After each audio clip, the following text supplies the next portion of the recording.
once again, please take your seats and we will start. Excellencies, ladies and gentlemen, welcome back to the main hall. We will start with a panel with a very timely topic, I would say. Everybody is talking about him, but nobody has ever seen him. It's not Bigfoot, it's the Commissioner for Defense. So I think we will touch on this issue also, but not only, because we will talk about defense in more general manner. Let me please welcome on the stage our panelists, our speakers. First, I'll start with Johanna, Bouyé, Advisor on Strategic and Security Issues, Policy Planning, Ministry of Foreign Affairs of France. Welcome. Štepán, Černý, Director General, European Section of the Office of the Government, Czechia. Vilém, Kolín, Directorate General for Defense Industry and Space at the European Commission.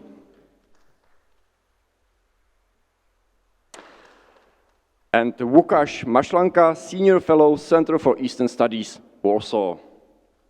Welcome.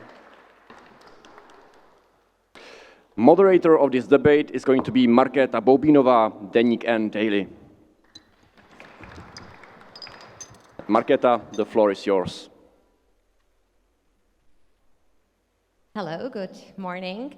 So I'd gladly first give the floor our speakers with their short opening statements. If we can start with Johanna, and then we'll continue like this way, if this is okay. So please, Johanna, floor is yours. Thank you very much. It's a pleasure to be here. So I will use the opportunity to give this short statement to convey a message about the necessity to organize ourselves to provide long-term support for Ukraine. The new geopolitical reality will last, and the intentions of Russia to destabilize us and outlast us will be our long-standing context. We have done a lot to support Ukraine in an urgent situation, but I think we have to do more, to do differently, and to give more political impetus to organize an actual economy of war in Europe, to strengthen European defense, and to improve the European defense technological and industrial base. We also have to do differently. These were the intentions of France when President Macron organized a conference on February 26th about the support for Ukraine, with the idea to look for innovative solutions to try and modify the Russian calculation. And we have to give and sustain political impetus in the EU, in NATO, and in the relationship between the EU and NATO. And this is where I would like to bring the idea of concretely developing the European pillar of NATO, and I hope this discussion will allow us to reflect on what does it concretely mean to develop the European pillar of NATO, which is for me the only way to be credible, whatever happens in the United States and whatever scenario we will be confronted with. We have to reinforce our capabilities, we have to contribute to, as Europeans, to the NATO deterrence and defense posture, and we have to improve in areas of mutual interests the EU-NATO cooperation. We can also think about other formats of cooperation. Maybe we'll tackle the importance of the Weimar format with France, Germany, and Poland, but also Weimar Plus formats, maybe France, Germany, Poland, and Czechia.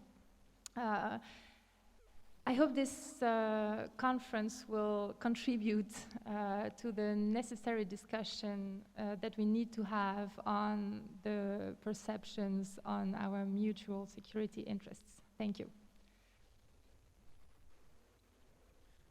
Thank you very much for giving me the floor. Thank you very much for the invitation, and congratulations to the organizers of the Prague European Summit for their wise and timely decision to move the conference to June, to 1 week just after the European elections, because I think it's very important that we discuss the main things which were mentioned among the electoral campaigns. In a way, I think it's very useful that we are talking defense and security in the EU context, because for the 60 whatever years of EU integration, EU was never about security and defense, even if by the nature its organization always had some security and defense aspects. But primarily I think the EU was designed to maintain peace in the post-war context and then achieve prosperity to its citizens. Now, as my colleague rightly pointed out, the geopolitical context has totally changed, and I think it will be very useful to hear from my colleagues in the panel what are their takes about the approach the EU has to take to matter to the citizens in providing security and defense. Traditionally in the EU we have lacked the tools. We have been a trade powerhouse, economic powerhouse. We were quite able to do a lot of regulation, but we were for many years not able to do anything in defense. Mind you that 7 years ago, actually around this time in Prague, we had the so-called DESCOP, the Defense and Security Conference in Prague, which was in a reaction to Jean-Claude Juncker's statement that EU has to do more in its defense. This homework was probably not finished in time, as we can see that we have to redo and revisit some of the tasks which were mentioned actually 7 years ago. Conventional war in Europe is a game changer, no denying about that. It is not the only game changer we are witnessing right now. We as Czech civil servants, we are not that much worried about what will happen on the first Tuesday of November this year in the US, because it's their sovereign decision. But we have to be ready no matter what the consequences will be, and therefore according to the theory of international relations, the biggest and most important reason why we have states is that they have to provide security and defense to their citizens, and we have to do more. We've been relying on NATO for good reasons, I think, here in this country, but maybe we have to think about whether it was wise to rely only on NATO as a provider of defense. I'm very happy to hear about the opinions around the table. And then, of course, with security, it's not only traditional security, but the new domains of security, such as cybersecurity, disinformation, foreign interference, industrial espionage, for instance, things that we have to do something about in the EU, and we have been doing very limited amount of work on these topics, and I think that it's very useful to have this calling in this specific period of time where the new commission is not yet in place, where the civil servants in the commission are preparing the briefs for the future commissioners. The committees in the European Parliament are setting themselves up, and now everybody is in listening mode and is ready to listen to our tasks, which will probably be also discussed in this conference. So thank you very much, and very looking forward to interacting with you. Good morning. Again, I'm joining the congratulations. Really a job well done. Many thanks for the invitation, and really great thanks for organizing this event in Prague and inviting us. I mean, I'm also happy that, let's say, happy and unhappy at the same time, that defense is really featuring high on the agenda of the conference, and that we have the opportunity to discuss also very timely after the election the possibility, let's say, of the next steps for the EU when it comes to defense. Before I will sum up in a nutshell what we as the Commission do in defense domain, let me also extend warm regards from my Director General Timo Pesonen, who unfortunately could not come today because he's very busy, let's say, with setting up the new strategic agenda for the Commission, also in view of the leaders' dinner next week and the European Council later this month. So again, warm regards from his side, and he hopes to join you on a different occasion in the months to come. So on the subject as such, I think the war in Ukraine, I mean, and it was said many times over the conference, I mean, it resulted in a paradigm shift also for the EU. I mean, this is the end of the history. We hoped in the 90s, at least my generation hoped in the 90s, that when the Cold War ended and when freedom and democracy looked like the sole option, let's say, for the next, development of the mankind. But unfortunately, this is over, and Europe has to do its utmost to present and defend the good it represents, let's say, against the threat and against the evil which comes from the east, from Russia. I mean, when it comes to defense, and this is quite obvious, but let me say it clearly, I mean, it's the member states who has the prerogative. They are deciding on the strategy, on the defense strategy. They are deciding on the means how to achieve this strategy. So this is not decided in Brussels. This is decided in the Prague Castle, in the seat of the government in Prague and elsewhere. So this is not the Commission. And of course, the Commission is here to help, and this is the role, because we have an industrial role to help member states. We cannot finance, let's say, the procurement of offensive or military equipment, but we can step in and help member states to build and, let's say, enhance their defense readiness. I'm sure you have heard about Commissioner Breton, who is traveling around Europe, and he did 2 tours, and he's about to do additional tours, talking to the member states that we need to produce more, faster, and European. And this is why we, in the record time, introduce new instruments, basically emergency instruments, to help member states to ramp up and to help especially also on the ammunition production to support Ukraine. In a nutshell, one of them is called EDIRPA. I will not, tease you with the buzzwords, but I will just use this and one more, but I promise no more. With 300 million budget, which is basically going as a top-up for the joint procurement. This is the first time European Union or incentivizing or putting money, let's say, at the top of the common pot. And I have heard the news that this country, Czech Republic, is about to buy new generation of the main battle tanks. And if this is done smartly, because there are also other member states, I think it's Germany and Netherlands, this is exactly the case, of a project which could be supported also through the EU money. We also did a lot on the ammunition production. I think we have heard it also yesterday. There was a discussion. I mean, this is one of the, let's say, key shortfalls on the battlefield in the Ukraine. We had a dedicated instrument called ESAP of 500 million euros. All projects were selected, all money are now being dispensed. I had the privilege to visit one of the factories which is about to benefit from that in let's say in the northern part of Europe, and I was really impressed by the speed they put things in place, and also by their commitment to ramp up. Finally, and this is the last because I'm sure we will have lots of opportunities to talk about the details in the discussion. We are also, let's say, looking beyond the emergency steps, because I mean the Ukraine has again a paradigm shift, so we have to act quickly and decisively. But we are also now looking longer term, and we are putting together a new instrument which is called European Defence Industrial Programme, which is now being discussed with member states and the Council, which is actually trying to put more on a solid footing the instruments I just talked to. So we will have on the one side possibilities to ramp up, to support member states on industrial ramp up, and on the other side we will have the possibility to incentivize the joint procurement and also to help the Ukraine.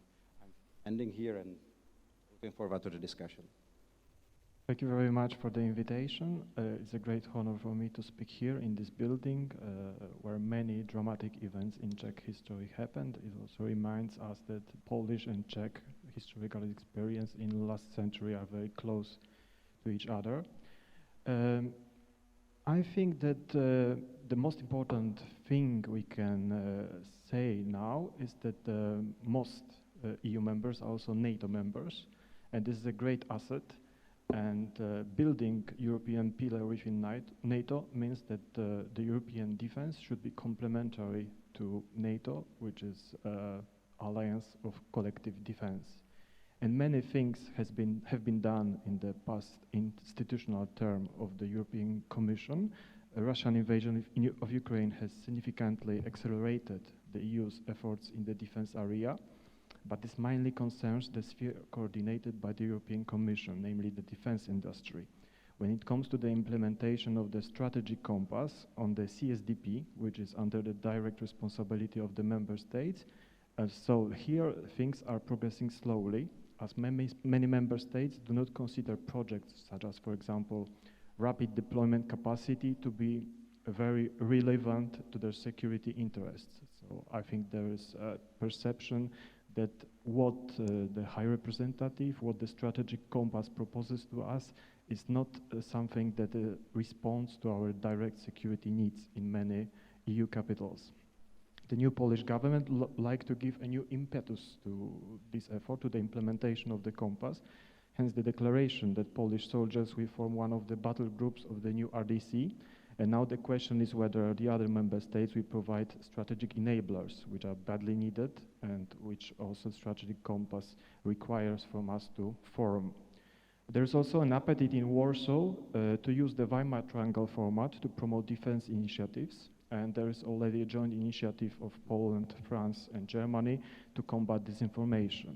And now we'll see how the snap parliamentary election in France will impact on the cooperation within the Weimar Triangle format, because there's not only the elections in the United States, we'll have also snap elections in France, which will have a huge influence on European policy of Paris. Poland is unlikely to be a country zealously supporting the development of EU military staff and command structures because they would duplicate NATO and EU competences and be incompatible with the spirit of building the European pillar of NATO. Another important thing that can happen in the next institutional term is the appointment of a defense commissioner, but we should remember that he will be mainly responsible for the defense industry. So the real breakthrough would be attribution of the DG fees to the High Representative, and thus create a very strong post of someone who is responsible as well for the CSDP, but also for the defense industry. Poland supports the European Commission's effort in the area of defense industry, but we see that Poland and other former Warsaw Pact countries aren't able to use the funds that are proposed by the European Union to the extent that would be satisfactory for us. And so there is more work to be done in this area. Thank you. Thank you for your opening statements. I'll follow with my own questions. But as well, at the end, I'd like to give room to the questions from you, the audience. There's a possibility to ask your questions via slide.do. There's an event code as a password, so please, if you want to ask any questions, ask them there. And as well, if you find any of them which you'd really like, which were already written there, you can vote for them, which will move them to the top of the list. So please do it. At the end, we'll definitely have room for that, and we have very interesting speakers here. So, anyways, we've heard a lot about the defense, the EU's defense in the political spotlight which we see after the aggression in the Ukraine. Though we've heard, for example, if I understand it correctly, for Johanna, it's very important that the European pillar of NATO, it's really the center of it. On the other hand, which doesn't mean that it's against it. Štepán said that it's not wise to rely only on NATO, but I agree that for sure this goes together. But anyways, do you think, Johanna, that putting defense policy in the EU's political spotlight will bring a better balance inside NATO?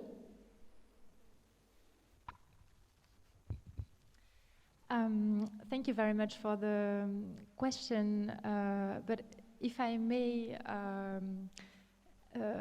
make a comment before I answer your question on the result of the European elections in France, since my co-panelists brought about the subject, and I want to respond to you directly so that afterwards we're able to focus more on the matters of European defense. My response to you will be very short. First of all, I wanted to remind us collectively that the results of the upcoming election are still very uncertain. And the most probable situation would be the one where in the French Assembly there would be not an absolute majority, but a relative majority with a coalition of parties that might not changed so much the color of the decisions that are taken regarding Ukraine and regarding European defense. To illustrate that, I would like to mention the example of a discussion that took place a couple of months ago, which was called in France Les Rencontres de Saint-Denis. It's where President Macron decided to have a debate with all the opposition forces in the country, and if there was one consensus emerging from this debate, it was about support for Ukraine. And last but not least, I think in the results of the election also show that there will be room to maintain European impetus for strengthening European defense and support for Ukraine, no matter what are the results in the French election. Now, regarding your question on the European pillar of NATO and and about the complementarity between the EU and NATO, and the balance, if the defense, the EU's defense will bring, which is now in the political spotlight, if it might bring the balance, in the NATO and EU. Mm-hmm. I think it's the start of this conversation should be to find areas, reflect about the areas of common interest for the EU and NATO. I think there are plenty of issues in which there can be strong improvement, innovation, military mobility, cybersecurity, where cooperation between the EU and NATO in whatever political context might be possible and very fruitful. Then I think we have also to think in terms of added value of each institution. Obviously, the strengthening of European defense and European industry of defense has shown how the EU is a pertinent institution to be able to prioritize and incentivize capability development amongst the EU member states. The underlying idea in the concept of burden sharing would be that the capability developed by the EU would contribute to reinforcing the capability to protect and defend ourselves also in the framework of NATO. I mentioned also the contribution to the Europeans to the NATO deterrence and defense posture. This is also something that makes the Europeans credible to take part in the conversation about deterrence towards Russia, and being able to not to look elsewhere for our own security as Europeans.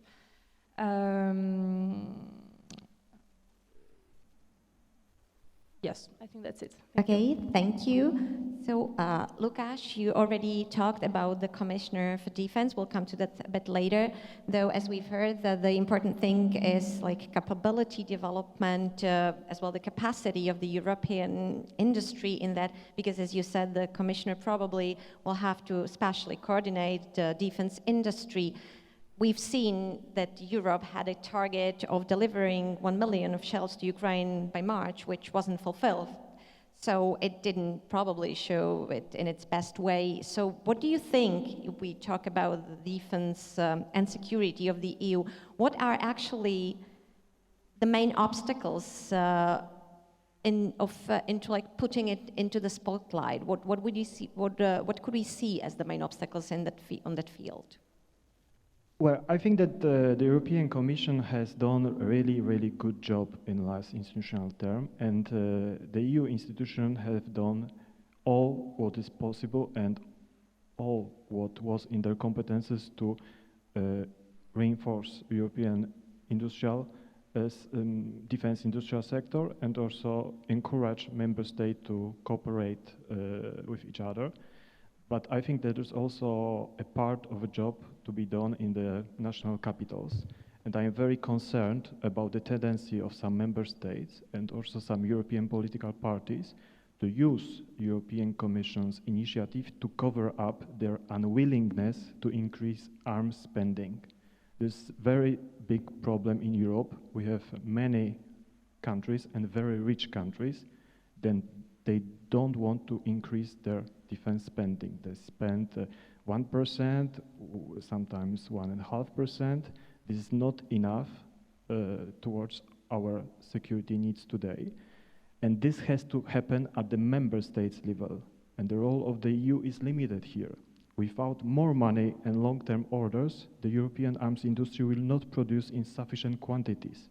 The United States spend $800 billion every year for defense. All European Union countries spend $270 billion. It's simply not possible to have defense industry producing at the same level with such spending. So it's absolutely needed that some European capitals increase the defense spending, and other European capitals see if the money they are spending now are correctly spent. I think that the good example is Germany. When you take in direct figures, Germany spends more than France on defense. And what are the results? So I think that the defense spending and how the money is spent, it's a very crucial question. Thank you.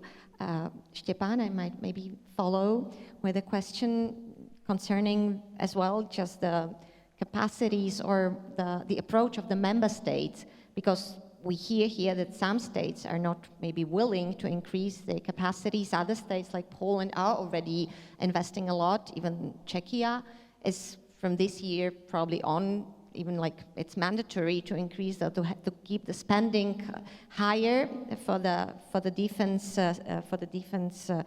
and security. So do you think that some member states, maybe like Czechia or Poland, will take the lead in the defense industry, or is it going to be France, which we've heard is not so far spending that much money, but on the other hand talks a lot about the industry, or is it going to be Weimar Plus, as we've heard here? Of course, the fiscal capacity of member states in the EU to substantially increase their defense spending is not unlimited, especially after COVID.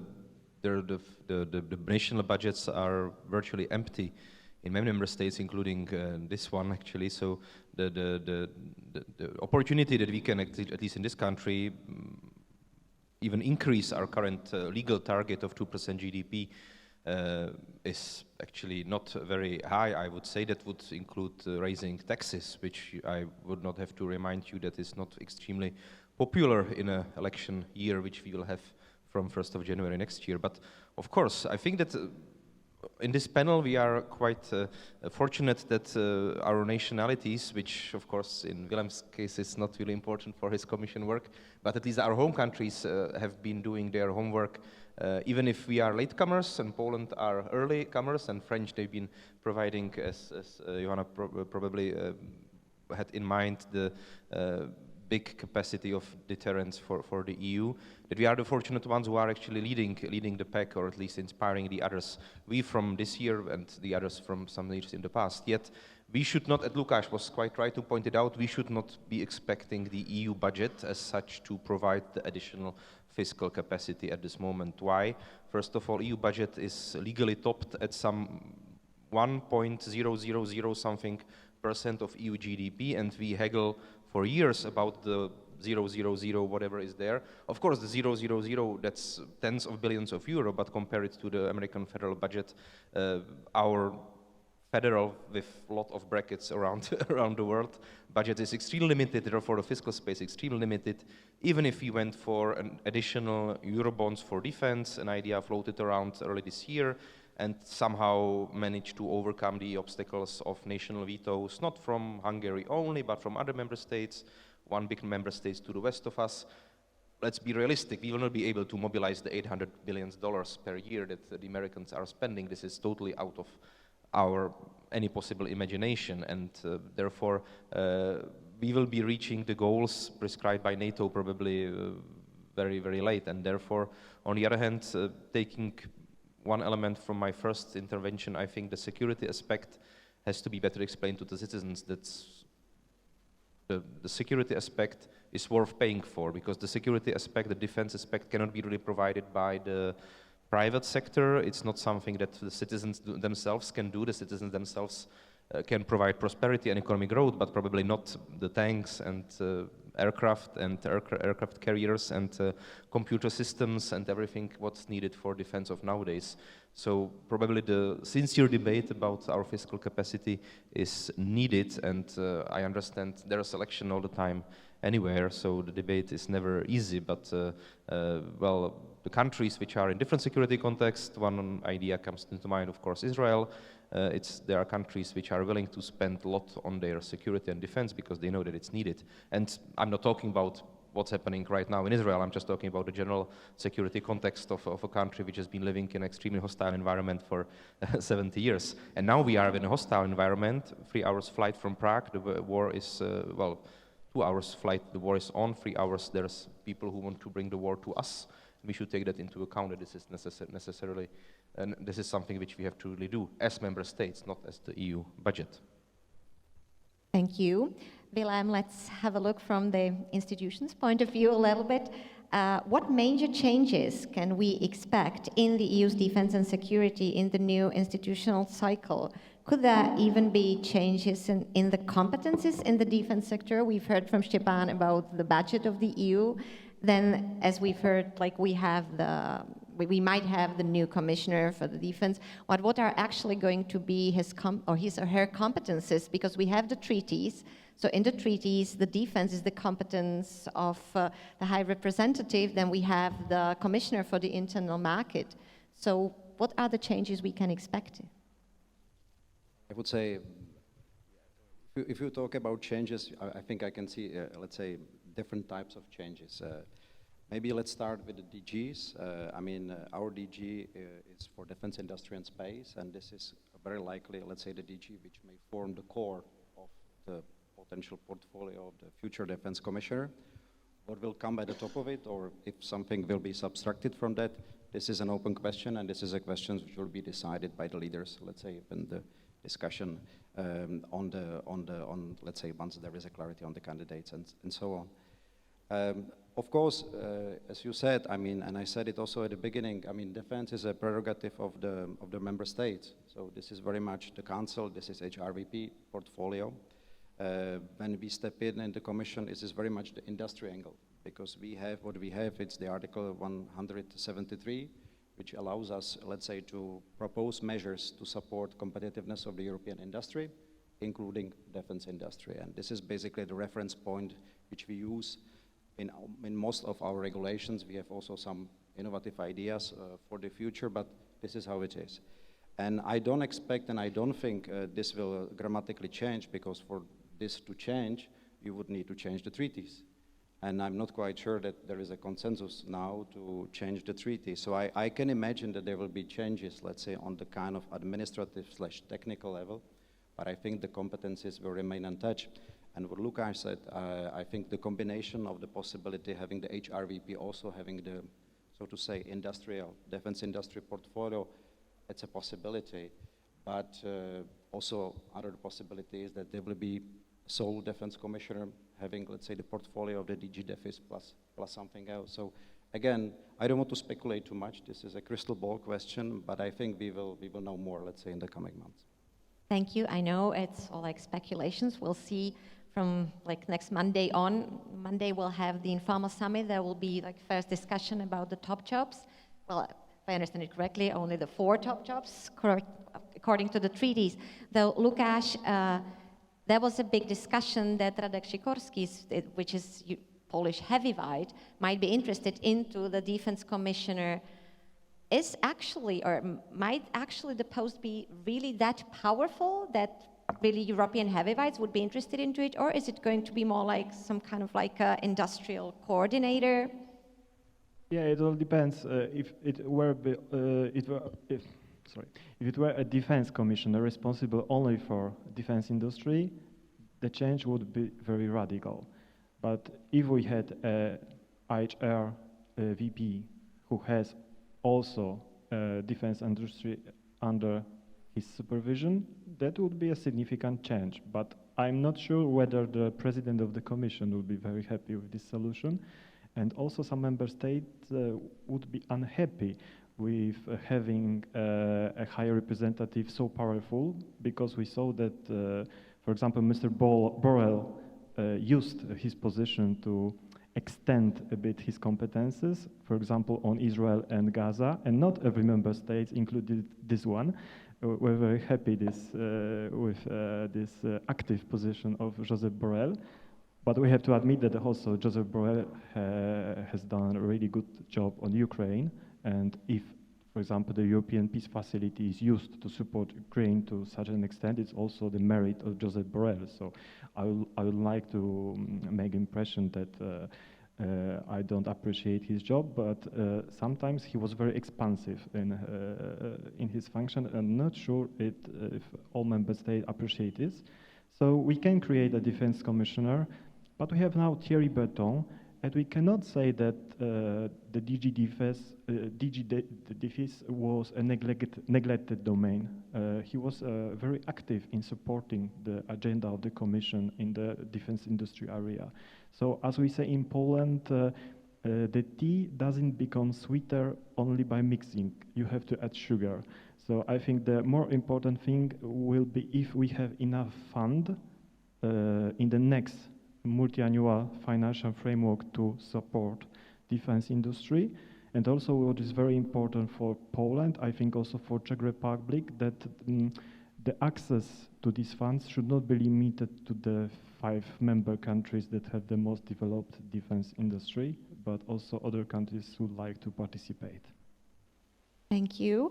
I'll stay a little bit longer on the Commissioner of Defense. Vilém, we still have the Internal Market Commissioner, who so far was a very important figure. Thierry Breton did a good job, I guess. So do you think that it could change a lot in this if we have that Commissioner for Defense who will be actually doing part of his or her duties, I mean in the Commissioner for Internal Market? Again, this is a bit of speculation, but I think all the fact as such, let's put it this way. Until now, we didn't have a defense commissioner as such. We had Thierry Breton in charge of DG Defis, DG Grow, and DG Connect. Also a big portfolio, and I can say again, he did a very good job, and I think you could see him really everywhere, traveling to Europe and really being very powerful advocate that we have to change the approach. I think the fact that we will have the defense commissioner, let's say with this portfolio or that portfolio, it's a secondary question. To me, the fact that the defense commissioner will be established is a breakthrough. And it kind of goes in line with what I said at the beginning with the paradigm shift, which was also said over here many times. So I think the fact that we will have someone who will have a role, let's see what the role will be, what DGs will be under him, what portfolio will be, it's already a big, big step forward. And of course, the rest will follow. And I'm sure, and I do agree, I mean, there is always a lot of diplomacy behind the scene to find the right balance, let's say, between portfolios, between different commissioners, member states, and all that. So let us be surprised at what will come out of it in the coming weeks and months. Thank you. Johanna, national capitals jealously guard their hard power on military matters. We see it many years. Do you think they might be willing now to give up some of their powers in this field?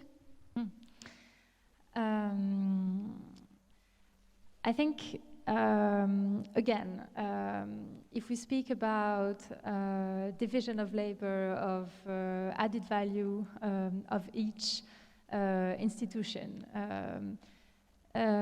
we have to look about the common objectives that we want to reach and try to define, start with the common objectives and in order to reach them, define who has the best added value. I would say that the common objectives would be to give more ambition for the EU in favor of the defense industry and European defense in general,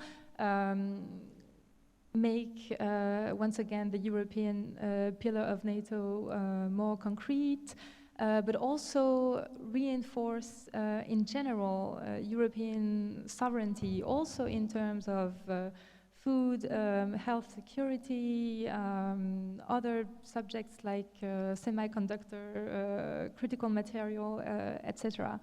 Now, developing the role of the European institutions and mainly the Commission is very useful in terms of, for example, resilience of supply chains, financing, and especially giving impetus to finance also European defense. But as you suggested, military needs should be expressed by member states.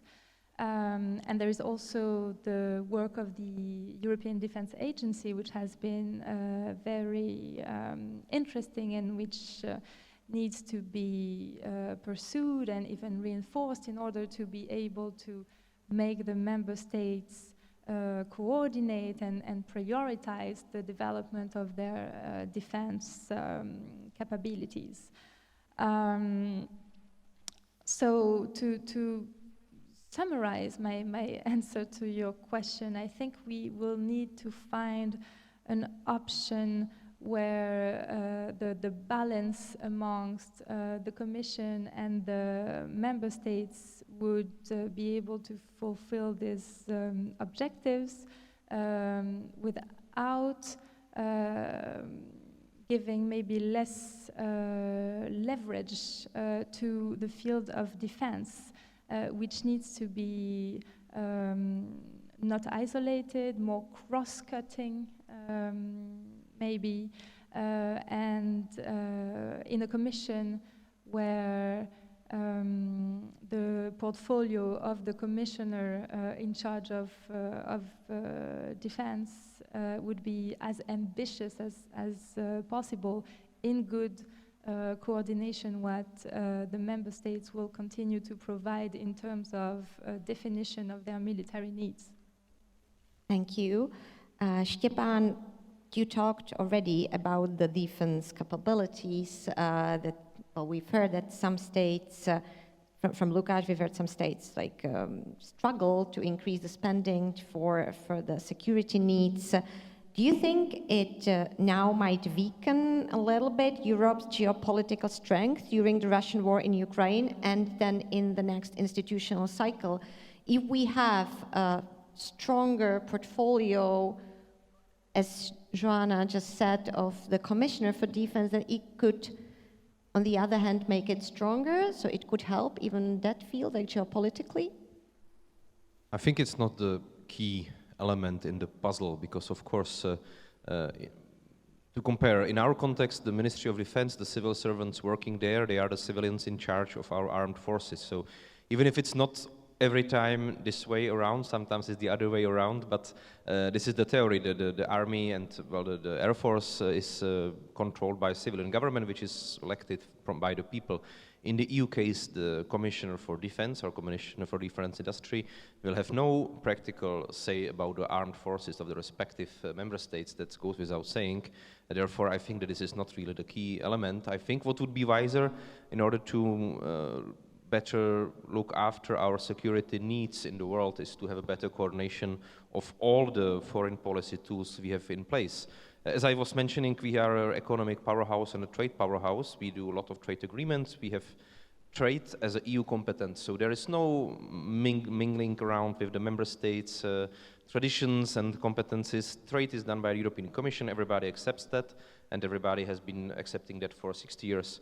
And I think in order to influence our geopolitical standing, it would be better to have some sort of a coordinatory body among the ones who are in charge of these fields in the European Commission. That, of course, is out of line of the traditional security thinking, where security is provided by the armed forces, and that's basically it.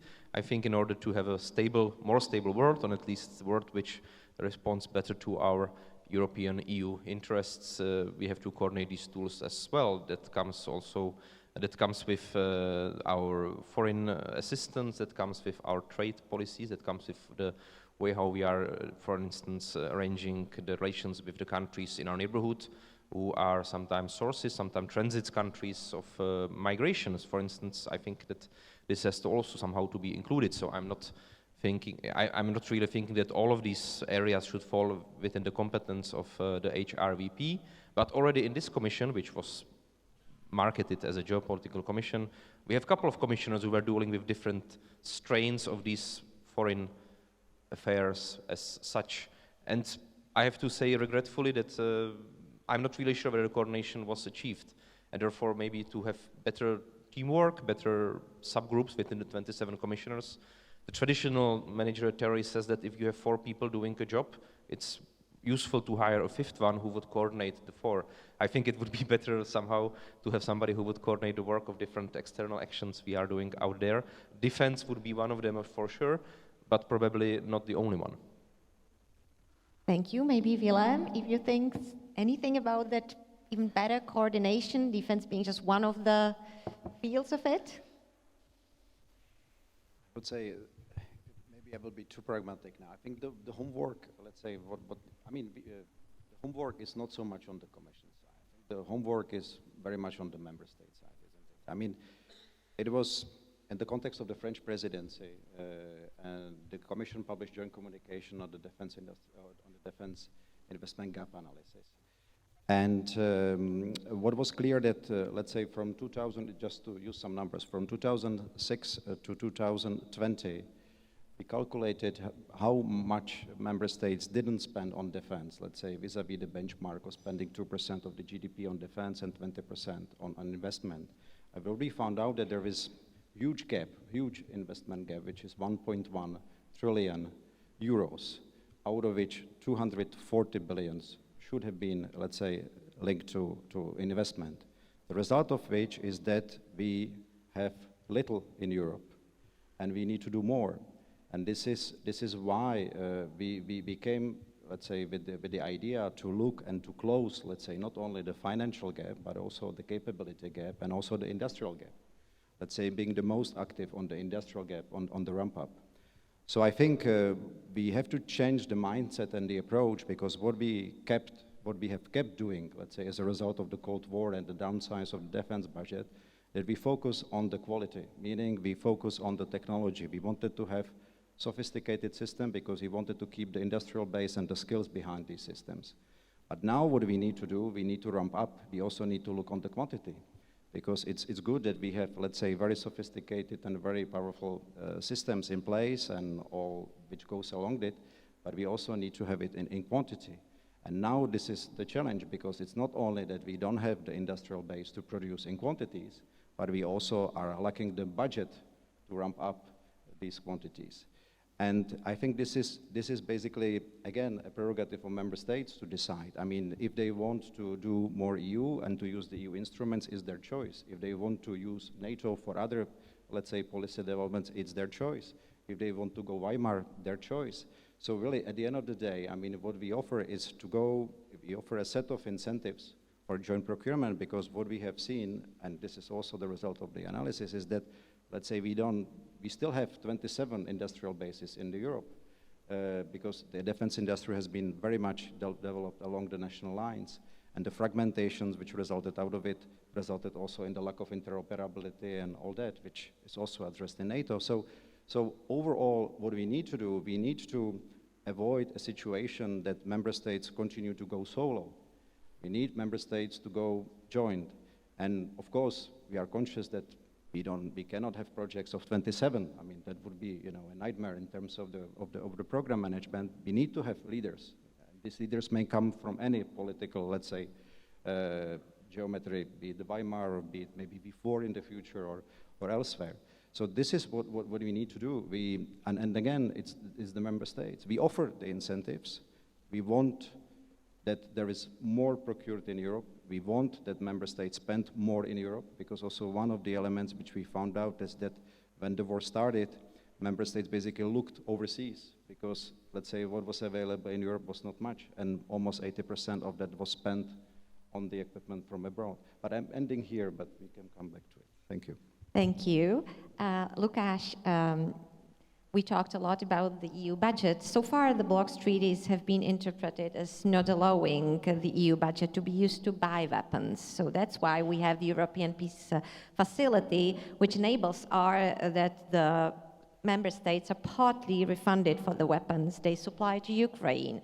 Do you think it is going to stay like this? Well, we now see even like that Hungary is vetoing the next tranche of it, but still, just the question of the European Peace Facility, do you think it will stay the only way how we can at least partly, let's say, use the European money for the weapons to Ukraine through the member states? Well, if the EU has been surprisingly effective in providing military aid to Ukraine, it's thanks to European Peace Facility. It's a very flexible, very smart instrument that also in the future could serve as an instrument of influence on the political situation abroad. So I think that the European Peace Facility should stay, should be reformed.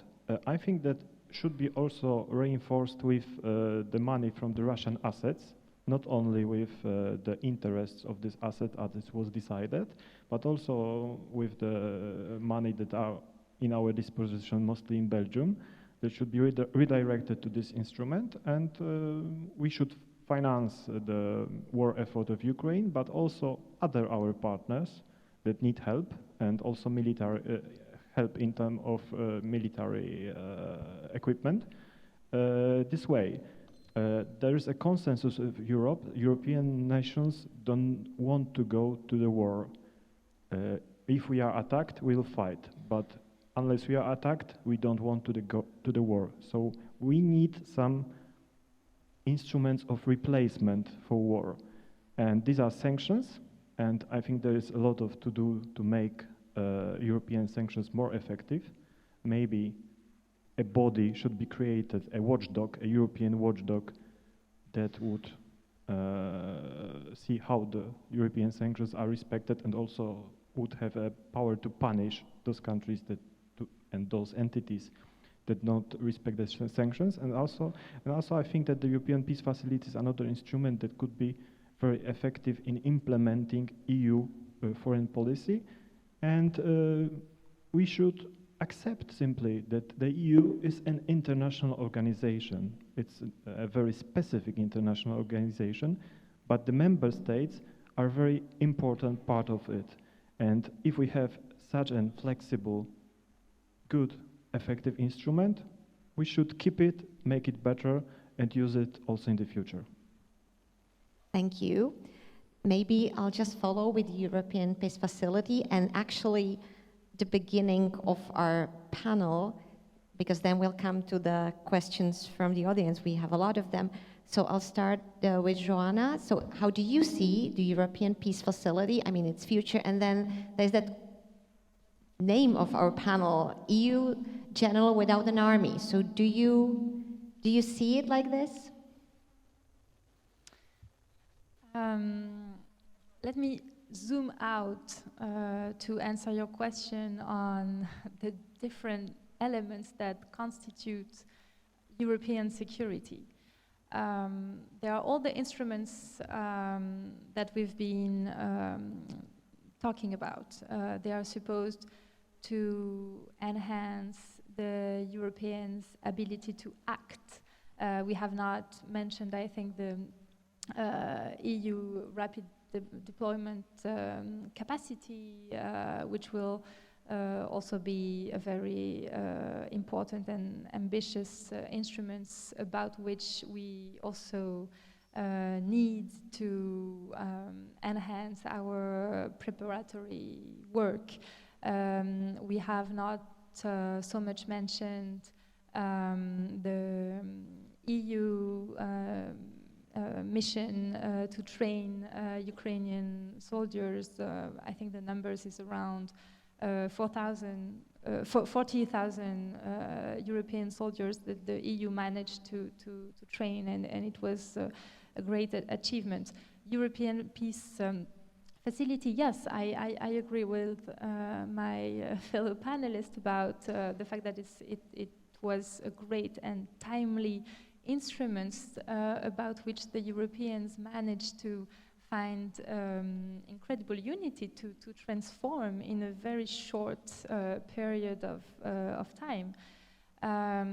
Now, to go back to what's at stake for our security, there is also for us the ability to manage to protect ourselves, and we could tackle the issues of resilience, manipulation of information, cyber security, which is also something that will be very important to develop in the framework of the EU.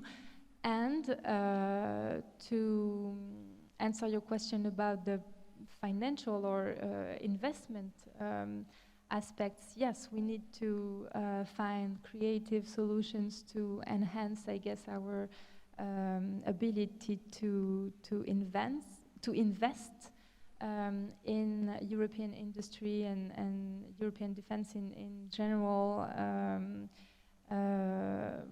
You mentioned EDIRPA, ASAP, European Peace Facility. Now the debates are going to be about possible common funding, possible creative solutions regarding, you mentioned the debate about using money from Russian assets. There's also the debate about a greater use of the European Investment Bank and possible EU defense bonds that we will need to be looked into. So a general without an army, if it was your question, to answer it, I think we need not to forget about the general framework of our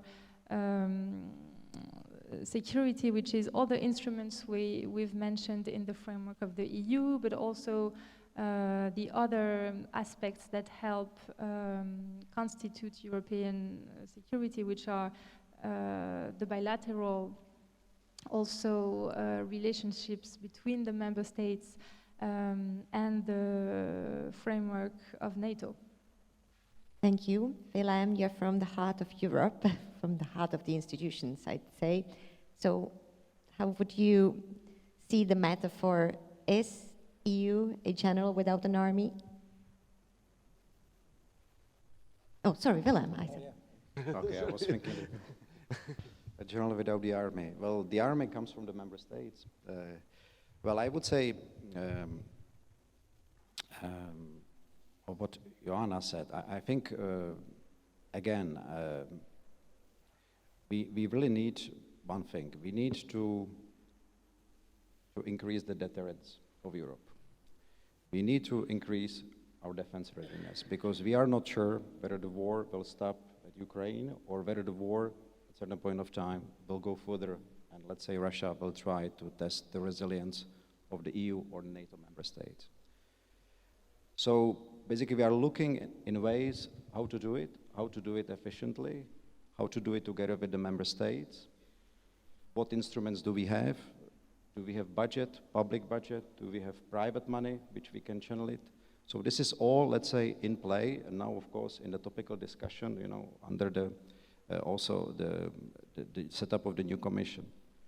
I think that member states, and I think the European Peace Facility was a great tool, because overall, I think out of 100 billion of aid which has been transferred to Ukraine, 35 billion is amounting to the military aid. And I would say without the European Peace Facility, that would not be possible. I mean, this is clear. So this is an important tool which will likely and stay, and which will be important to use in the future. But we also have to look on the other side of the equation, because, I mean, we use the EPF to send military material to Ukraine, but we also have to look at ways to produce this military material. Because what may happen that soon we will run out what we can transfer to Ukraine. And this is why it's so important to ramp up and, let's say, to rebuild the European defense industrial and technological base, because without that, we will be soon having great instruments, but basically no content, no cargo to use these instruments for. Thank you. Now we come to the questions we have from you. First one is for Johanna, though I think we've heard already part of the answer for that, but it's definitely the winner of the question with many likes. How will the future parliamentary elections affect France's stance on supporting Ukraine and its position in the EU?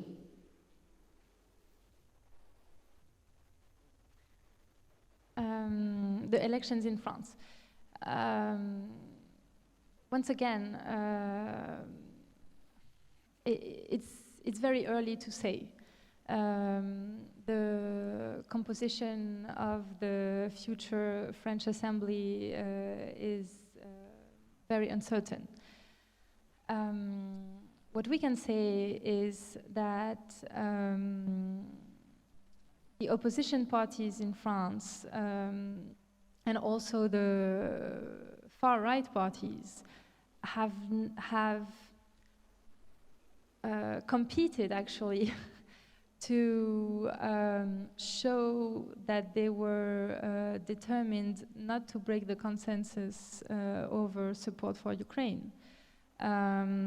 Yesterday, the alliance of the left parties published their political program, and they mentioned their unconditional support for Ukraine and how the development of European defense was one of their priorities.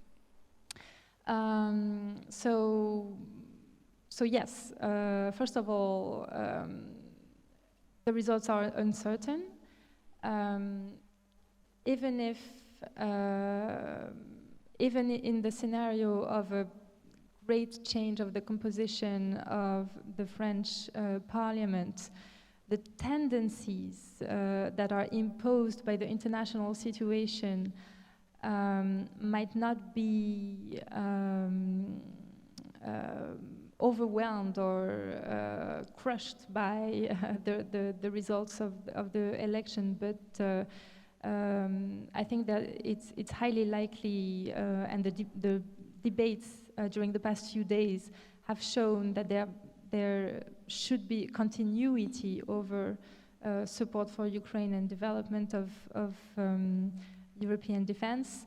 And then again, the impulse that President Macron intended to give to the debate over those subjects in Europe will last, no matter what are the results in France. Thank you. Štepán, in 1946, Winston Churchill called for the creation of the United States of Europe. Is this idea relevant in today's realities? Please, if it's possible, a short answer. The shortest answer I will not give, because probably the audience is looking for some arguments adding to that. Of course, for any political decisions there has to be a democratic mandate. judging by the results of the election, EP elections, I mean, and national elections too, there is not a strong political mandate for United States of Europe, no matter what that would mean. I think that in some ways we are getting step by step in something which could be very similar. On the other hand, I think that a federal EU means a lot of different things to a lot of people, and everybody is projecting their own fears, but also hopes into that project as such. And therefore, with the UK out of the debate, sadly for time being and for foreseeable future, I can imagine that Churchill at the time was thinking that UK will be included there as one of the big and rich and powerful European countries. And therefore, I think that the debate about the United States of Europe and further federalization and further increase of competences of the EU is for time being rather academic than practical. Thank you. Łukasz, could the EU become a geopolitical actor without strategic enablers at its disposal? Well, the EU is a geopolitical actor. We cannot be. We are very often not satisfied to which extent it is, how effective it is, but without any doubt, EU already is a geopolitical actor. For example, the EU has competences on customs policy, so it's the role of the EU to determine customs, to lead trade policy towards other actors, so towards China, towards the United States, towards Latin America, towards China. Europe already is a geopolitical actor. A few years ago, I was in Argentina, so there nobody is talking about Germany, Italy, France, or Poland. Everybody is talking about European Union and see us as a whole. I think that the same situation I saw in Taiwan, for example. So in many areas of the world, people see us as a whole, and this is a good thing. And our enemies want us to divide. But we should not exaggerate with our ambitions. And referring to your previous question, I think that talk about the United States of Europe is the best gift we can give to the Eurosceptical forces to boost their narration. We should be very pragmatic about European integration. We should always think what can be realized better within NATO, within the European Union, or between member states in bilateral or multilateral cooperation. Because all these are instruments. NATO is our instrument, European Union is our instrument, Eastern Partnership, Weimar Triangle, Visegrad Group. These are instruments of our policy, and we should always reflect which could be the most fitting to realize a policy you want to lead. Thank you, Vilém. Then there is a question from the audience, which is very often even heard in the debates around. Does the European Union have any plans to create its own army to protect the members of the Union? For now, no. That was a short answer. Though, what do you think in general about such a thing, like the army of the EU, like just from the Union, not from the member states? We are joking with friends about it. They say impossible because you will have to sack lots of generals at a national level, so no way. No, jokes aside, I mean, this has always been, in a way, in the thinking, isn't it? There was an idea in the 50s. There will be already, let's say, an extension, a defense arm of what that at the time was the European communities. So I think this idea is still there.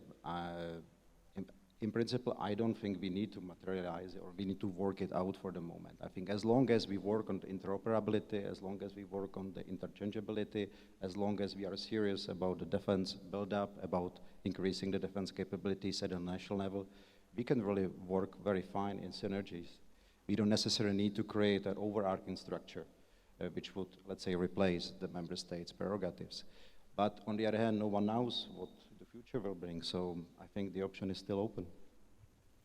Thank you. Johanna, this is probably for you because France is farther from the Czech Republic. Maybe we do not know exactly how the people in France feel about it, but do you have a feeling that you are at war with Russia or that it is just a war between Russia and Ukraine?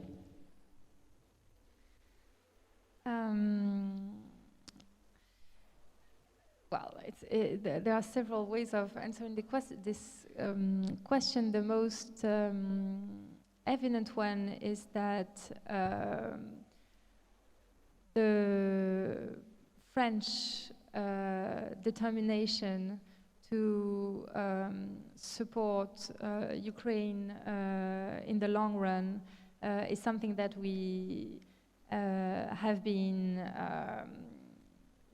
underlying since the very beginning of this war.